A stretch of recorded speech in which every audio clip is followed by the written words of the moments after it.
Buenas tardes a todos. Hoy os voy a hablar de comprar, vender e invertir en empresas. Pero antes de empezar la charla, sí que me gustaría conoceros un poco y saber qué os motiva más a cada uno de vosotros. Entonces, me gustaría que levantarais la mano a quién le interesa más o quién tiene una empresa que quiere vender. ¿Vale? ¿Y quién tiene más un espíritu de tengo un dinero parado y quiero invertirlo en un activo que dé rentabilidad? Vale. ¿Y alguien que tenga interés por ser comprador de una empresa y gestionarla? Bueno, no pasa nada. Para cualquiera de los tres perfiles, esta charla os va a servir, ¿vale? En mayor o menor medida, habrá partes que más y partes que menos, pero a todos os va a aportar, ¿vale? Entonces, para arrancar, ¿por qué meterse en el mundo de comprar, vender o invertir en empresas? Mira, para los que seáis muy tecnológicos lo vais a entender rápido. Hay dos tsunamis que se vienen a España en los próximos 5 años. El primero, que es el de la IA y la robótica. La IA, por un lado, que se va a cargar los trabajos de oficina, los white collar jobs que les gusta decir a los americanos, y la robótica, que se va a cargar los trabajos más manuales, los de mono azul, que ya no sé ni traducirlo en inglés, que dicen los americanos también.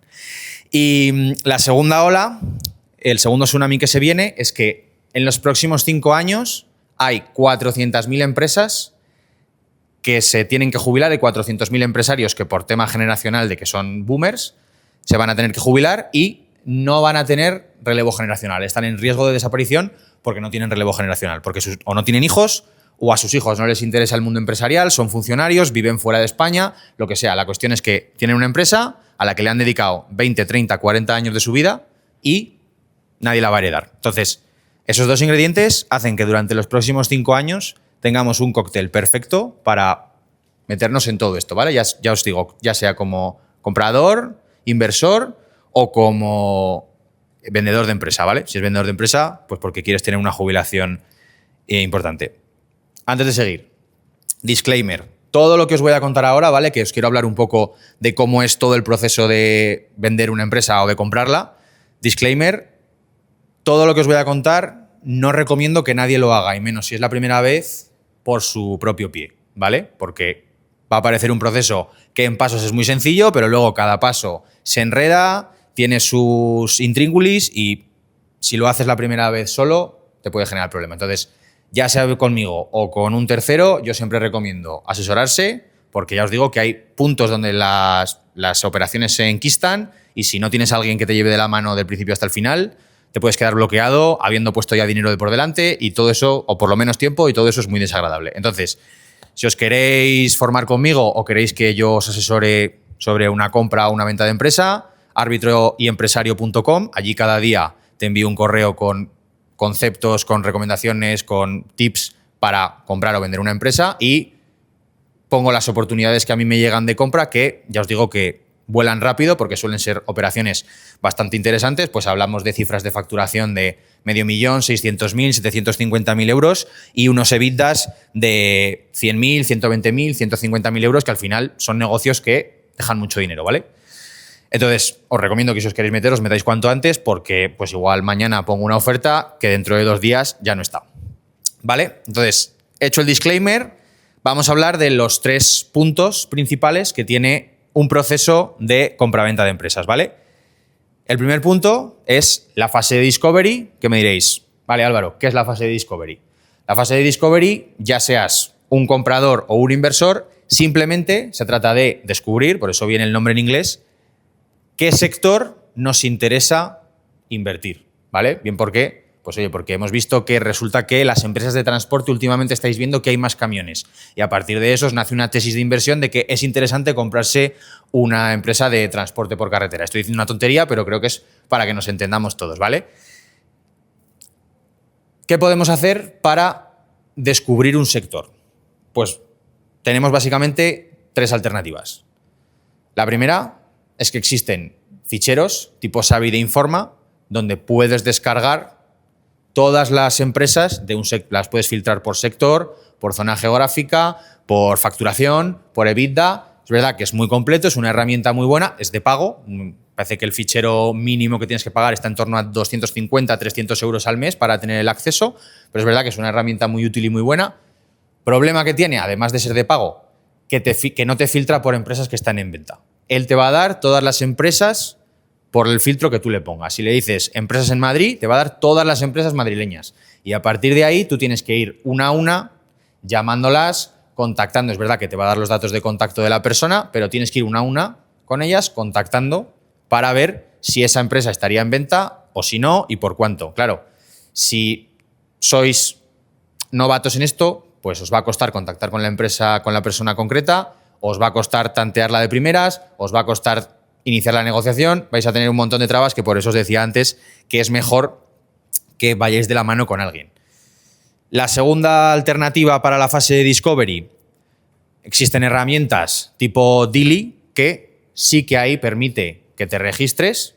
También tienes que hacer un pago mensual, creo que está también entre los 200, 250 euros mensuales. Y ahí sí que, además de permitirte filtrar por todo tipo de geografía, de sector, facturación, EBITDA y demás, te permite, te filtra por las empresas que están en venta. Todas las empresas que se anuncian allí sí que se venden. Entonces, ahí tienes la garantía de que si contactas con ellas, luego la negociación avanzará o no, pero tienes la garantía de que se están vendiendo.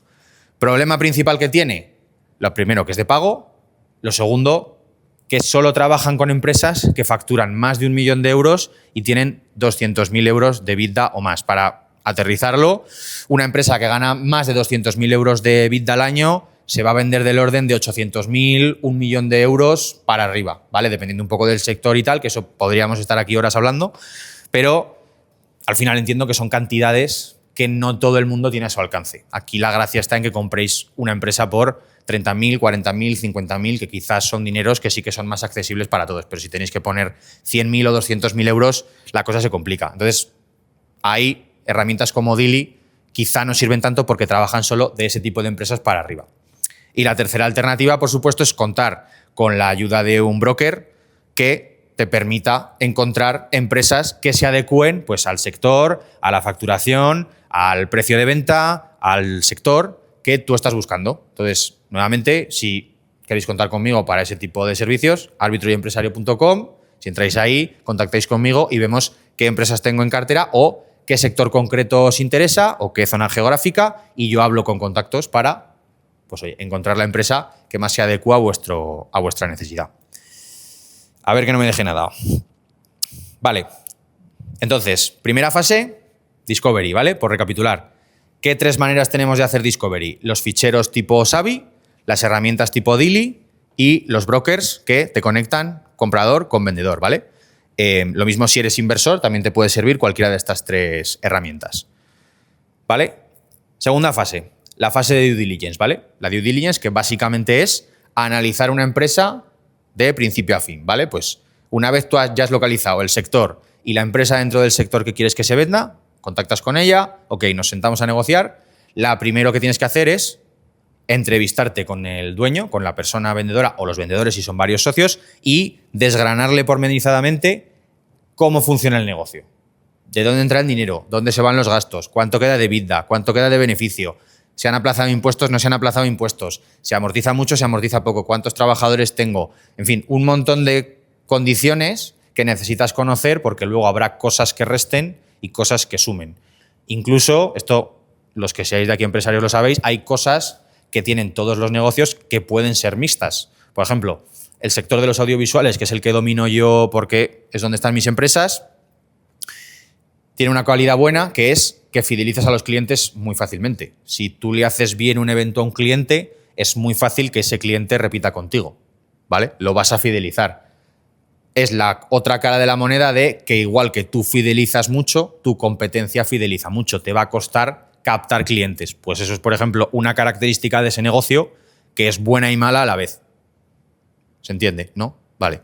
Pues todas esas cosas son las que tienes que ir sacándole al dueño de la empresa para luego tú, en tu due diligence, en tu análisis, decir esto suma, esto resta, tal. Segunda cosa importante que tienes que analizar en la due diligence, la documentación económica. Pérdidas y ganancias, balances, impuestos de sociedades, IVAs y, por supuesto, también todo el tema de trabajadores, cuántos trabajadores tiene, qué antigüedad tienen, hay algún freelance, son todos contratados, hay algún fijo discontinuo, todas esas cosas, porque al final es un punto que mucha gente no tiene en cuenta, que los trabajadores son un pasivo, porque en caso de que tú necesites prescindir de ellos o quieras prescindir de ellos, te va a costar echarlos un dinero. Y eso al final resta en la valoración de la empresa. Entonces, tú ya te has entrevistado con el dueño, le pides la documentación económica y ahí es donde haces el análisis y un poco en base a cifras de facturación y cifras de EBITDA, ya valorando un poco según el sector, dices, pues si esta empresa factura 500.000 euros y le quedan 150.000 euros de EBITDA, por el sector que es, si esto se debería vender entre 3 y 4 veces EBITDA, pues yo calculo que esta empresa vale entre 450.000 y 600.000 euros. Y le haces una oferta al tipo, por ejemplo, de 500.000. ¿Cómo vas a pagar ese 500.000? Pues ahí es donde entra otra de las partes de la due diligence, que es hacerle una oferta de decir, este 500.000 te lo voy a pagar un 10% de esta manera, que lo voy a poner yo por adelantado, X porcentaje lo vamos a financiar y el porcentaje final lo vamos a distribuir durante X años después de la compra. ¿Vale? Es muy importante que por lo menos el vendedor os acompañe 6 meses después de la compra.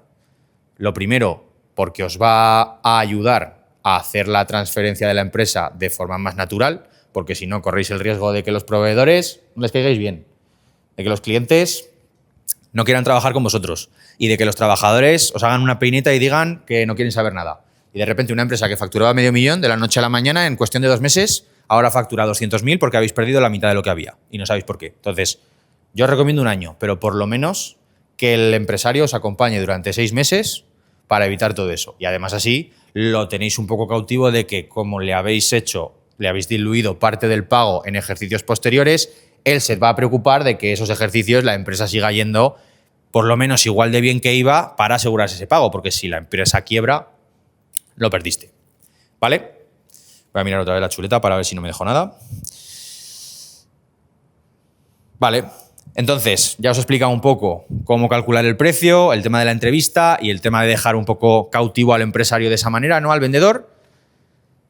Entonces, en este momento, llegamos a un acuerdo, 500.000 euros pagados de esta manera, todos conformes, firmamos lo que se llama una carta de interés, ¿vale? Una carta de interés simplemente es decir, yo, Álvaro, te ofrezco 500.000 de esta manera repartido, tú, vendedor, estás de acuerdo en esas condiciones, firmamos los dos y ahí se queda la empresa bloqueada durante 90 días, ¿vale? Entonces, hasta aquí, 2 fases. Fase de discovery, lo que hemos dicho, ¿vale? Con sus 3 formas de descubrir una empresa, ficheros de Savvy, herramientas tipo Dili y brokers que conecten empresario, vendedor con comprador. Segunda parte, la fase de due diligence, entrevista con el vendedor, análisis de documentación económica y todo el tema de, sobre todo, dejar cautivo al empresario de esa manera, aunque suene un poco feo decirlo así, y firmar la carta de interés. Y ya entramos en la parte de gestión final, ¿vale? Que ahí sí que es muy importante. Una vez ya con la carta de interés se ha visto que hay un compromiso real por ambas partes de vender y de comprar, pues ya entramos en evaluar pormenorizadamente el inventario, entrevistarnos con los trabajadores, todas esas cosas que al final, cuando vas a vender una empresa, que es algo muy emocional, no puedes ir predicando por tu oficina que estás en proceso de vender la empresa porque la gente se escandaliza, en el sentido de decir, este tipo vende la empresa porque va mal, vende la empresa porque se ha cansado de nosotros, vende la empresa porque se jubila, hay muchísimos motivos. Entonces, hasta que no llega a un punto que hay un compromiso real, pues es mejor que no se entre en esos detalles porque, bueno, luego las operaciones se tiran para atrás y esto es como suele pasar. Si tú ya les has dicho a tus trabajadores que estás buscando vender la empresa y se te cae la operación en el último minuto, desde luego tus trabajadores a futuro no van a funcionar igual de bien que funcionaban antes de saber que ya no te molaba el negocio. Y ya, pues, llegamos al cierre de la operación, que no tiene mucha más historia que ir al notario y dejar fe de que todo el mundo está conforme con esta operación. Y, por supuesto, pues la parte de la financiación, negociación con el banco y demás, que entra un poco dentro también de la parte de due diligence. Entonces, por recapitular un poco todo lo que hemos dicho, fase de discovery, que tiene los ficheros de tipo Savvy de Informa, las herramientas donde se cuelgan ofertas de venta de empresas y que te permite ver pues, cómo se está valorando un poco el sector y demás, o brokers que te ayuden a intermediar entre compradores y vendedores, un poco a modo de centrocampista, Segunda parte, la parte de due diligence, importante, entrevistarse con el vendedor, análisis de la documentación económica y toda la parte de la carta de interés y de intentar dejar preso al vendedor. Y tercera parte, la gestión final, que pues lo que acabamos de comentar. Más allá de esto, si queréis conocerme un poco más, queréis conocer tips de compra o venta de empresas y oportunidades tanto de inversión como de compra, arbitroyempresario.com y ahí me contactáis conmigo. Gracias a todos.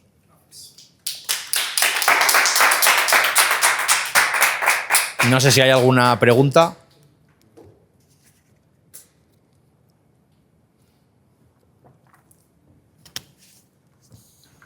Una pregunta sobre la valoración de empresas. Estabas hablando de que podía tener sentido una valoración de una empresa como 3 o 4 veces el EBITDA.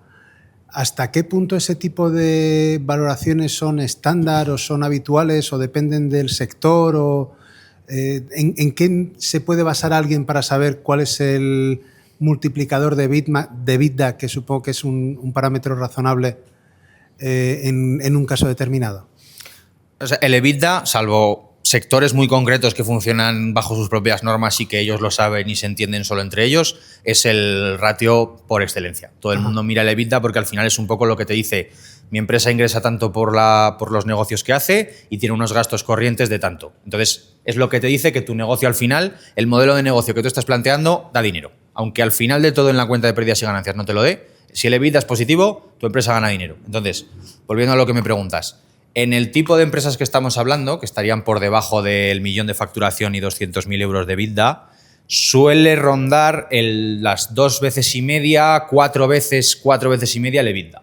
Suele ser lo habitual, pero igual que he dicho lo del EBITDA, cada sector luego es un mundo, porque no es lo mismo el sector de SaaS, que siendo digital pues tiene un montón de pros y menos contras, que pues un sector que sea todo físico, por ponerte un ejemplo. Entonces, por darte cifras más concretas, el sector de database, por ejemplo, o de todo tema de software, sí que se vende a múltiplos más altos de por 9, por 10, y sin embargo, pues sectores más tradicionales, pues puede ser una empresa de limpieza, sí que se vende más a 3, 4 veces EBITDA. Gracias.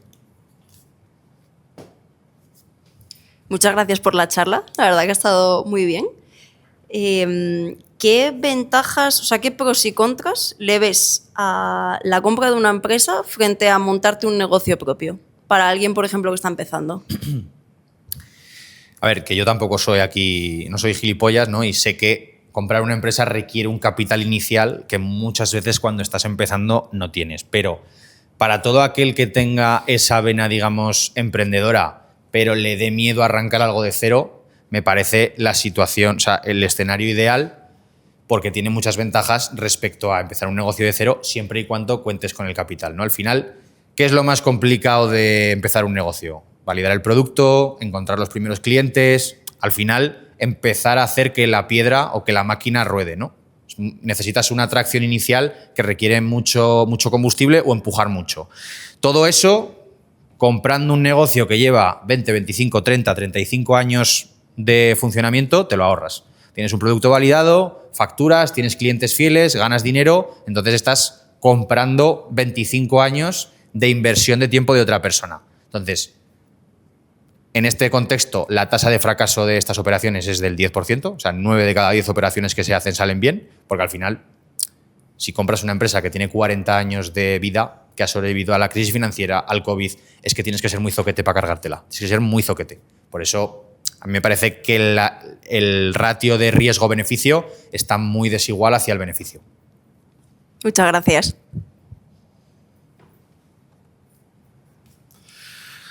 Gracias, Álvaro, por la charla. Muy, muy interesante. En el escenario en el que nos movemos ahora en España, con la generación del baby boom a punto de jubilarse o empezando a hacerlo, hay un escenario, entiendo, de venta de empresas o de compra de empresas donde pues estos empresarios que se van a jubilar se enfrentan a la necesidad de cerrar el negocio y eso probablemente les va a suponer unos costes con los que a lo mejor ni siquiera contaban, ¿no? Y se plantean ese escenario de venderlo como medio de evitar esos costes. Desde el punto de vista del comprador, ¿hay algún riesgo en particular o al contrario, hay alguna recomendación de son negocios especialmente buenos para adquirir por este motivo? Por añadir un poco a lo que has dicho al principio, efectivamente parte de la tesis es esa, que en España, por desgracia, tenemos una regulación que convierte una empresa, por muy bien que te vaya, en una cárcel de oro en el mejor de los casos, porque si yo me quiero jubilar mañana, y esto te lo digo con conocimiento de causa porque lo han vivido familiares cercanos míos, yo me quiero jubilar mañana no puedo cerrar mi empresa, porque tengo que liquidar unos trabajadores, tengo una serie de obligaciones que me impiden decir, bueno, mañana no vengáis. Y es parte de lo que hace que sea tan atractiva esta inversión, que al final hay una parte que tiene mucho interés en comprar y hay una parte que tiene mucho interés en vender. Y eso hace que ninguno de los dos se pueda levantar de la mesa. Entonces, sectores que yo veo especialmente interesantes, el tema de salud y farma, el tema de fintech siempre es muy interesante y el tema de la educación. Son sectores que durante 2026 lo están haciendo muy bien. Entendido. Gracias. Muy buena la charla. Además has hecho una demostración de tus conocimientos increíble ahí dando todas las pautas para entrar a comprar la empresa. Claro, necesitas dinero al fin y al cabo para comprar la empresa. ¿Se puede dar el caso de, en lugar de ser un comprador, ser un grupo de compradores, ser un conglomerado con varios, digamos, varias personas que aportan una participación, que aportan, por así decir, una parte del pastel para llegar a ese 100% y dárselo directamente al vendedor, al dueño de la empresa? Porque la interpretación que estaba dando yo es 1 a 1, es decir, un comprador a un vendedor, pero puede ser un CEO con muchos inversores detrás, ¿no? Con mucho dinero externo entrando en la compra de esa empresa a un vendedor que posiblemente también pueda ser varias personas, varios accionistas de esa empresa. Entonces, ¿hay alguna forma ahora de entrar en alguna operación con más personas y en lugar de poner, yo sé, 500.000 euros, poner 5.000 euros o 50.000 euros de forma personal, de forma privada, entrar dentro de ese grupo o un club y adquirir una empresa? La respuesta corta, sí. ¿Vale? La respuesta larga, sí. Tanto por parte del vendedor, como has dicho, puede haber más de un socio. Entonces, esto al final es derecho privado. Quiero decir que por lo que pacten las partes, no hay límite ninguno. Entonces, sí que he visto operaciones donde efectivamente, como tú dices, ya no ni siquiera que haya varios socios que quieran comprar la empresa por el motivo que sea, sino simplemente que yo, que soy el que voy a gestionar la empresa, CEO por adquisición, he comprado una empresa del mismo sector hace 2 años, la he llevado unas cifras muy buenas y entonces voy con mi tesis de inversión de, oye, yo he tenido estos resultados en una empresa de este sector, voy a comprar otra para no tener que ir al banco, hago una ronda de inversión y recolecto dinero bajo una premisa de que voy a ir desbloqueando vuestras participaciones año a año a cambio de daros una rentabilidad que además no lo he preparado en la charla, pero sí que tengo el dato, la rentabilidad está entre el 30 y el 35% anualizada para este tipo de inversiones. Por eso es un sector que hay que estar muy encima ahora mismo, porque eso evidentemente tiene sus motivos de por qué es así y con el tiempo irá bajando, pero ahora mismo las cifras son las que son y son estas. Entonces, ahí lo que yo recomendaría es, hacemos una sociedad, imagínate que tú y yo queremos comprar una sociedad que yo voy a gestionar, entonces tú y yo hacemos una sociedad, yo me quedo el 70%, por ejemplo, porque voy a poner más dinero, tú te quedas el 30% y ese 30%, imaginemos que me das 10.000 euros. Pues yo te digo que de tu 30%, que vale 10.000 euros, el año que viene te voy a devolver, vamos a hacerlo con 30.000, el año que viene te voy a devolver 13.500 por 3.500 más de tus 10.000, ¿verdad? Y me das un 10%. Al año siguiente te doy otros 13.500, otro 10%, y al tercer año otros 13.500, otro 10%. Yo me he quedado con el 100% de mi empresa, he estado generando cash flow durante estos años, que es con lo que yo he pagado tu rentabilidad, y tú te has llevado, si no me fallan las mates, 12.500 euros extra de los 30.000 euros que me habías prestado, lo cual pues es un negocio redondo tanto para mí como para ti, teniendo en cuenta, evidentemente, que hay 9 de cada 10 de estas operaciones que salen bien, hay 10% que salen mal. Quiero decir que esto, si no hay riesgo, no hay ganancia. Entonces, como toda inversión, tiene su riesgo. Muy goloso. Bueno, Álvaro, lo primero, muchas gracias por tu charla, que me ha parecido muy interesante todo el tema de inversión. Te quería preguntar porque tú has hablado más de relevos generacionales, gente que tiene una empresa y no sabe cómo quitársela encima para jubilarse o para lo que sea. ¿También habéis visto casos o contempláis casos en los que una persona tenga una empresa, igual con una participación del 100%, y quiera vender parte de esa participación para otra persona para que la cogestione y ganar un poco de liquidez? Sí, claro, un poco al hilo de la pregunta de antes, aquí puedes pactar todo. Yo he visto casos de hecho, viniendo para aquí me han ofrecido un tema así, que hay 4 socios, uno de ellos ha discutido con los otros 3 y entonces lo único que sale a mercado es el 25%. Pues se valora el 100% de la empresa y como el 100% de la empresa vale 1 millón de euros, pues ese 25% son 250.000. La persona que entra sabe que entra con esas condiciones. Entonces ahí ya, pues simplemente, esto es como el Tetris, ¿no? Muchas veces la metes donde puedes y no donde quieres. Entonces, en este caso, simplemente es encontrar la persona que esté dispuesta a meterla ahí. Genial, muchas gracias. ¿Nada más? Pues muchas gracias a todos.